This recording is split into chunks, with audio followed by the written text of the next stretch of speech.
«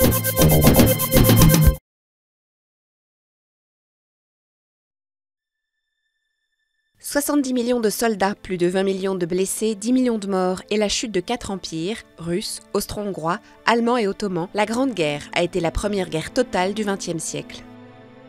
28 juin 1914, l'assassinat à Sarajevo de l'héritier du trône d'Autriche-Hongrie par un étudiant serbe de Bosnie entraîne une réaction qui, par le jeu des alliances entre grandes puissances, fait basculer le 3 août le monde dans un conflit sans précédent.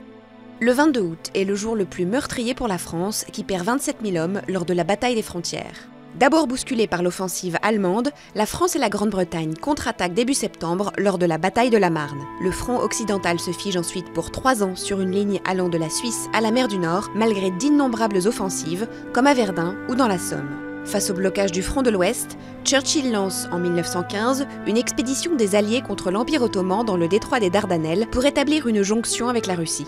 Mais la campagne se solde par un échec sanglant. Ce n'est qu'en avril 1917 que l'issue de la guerre va basculer, avec l'entrée dans le conflit des États-Unis contre l'Allemagne. Mais au même moment, la Russie s'effondre et en octobre 1917, le régime révolutionnaire bolchevique s'empresse de demander la paix. La guerre de mouvement reprend en 1918 à l'ouest. L'Allemagne joue son va-tout en lançant plusieurs offensives au printemps. Aucune ne sera décisive. Au début de l'été, les Alliés renforcés par les Américains prennent le dessus et forcent l'armée allemande, épuisée, à battre en retraite. Le 11 novembre 1918, c'est la victoire des Alliés. L'Allemagne signe à Rotonde un armistice qui est en fait une capitulation. Elle débouchera sur le traité de Versailles le 28 juin 1919, qui contient en germe les causes de la Seconde Guerre mondiale.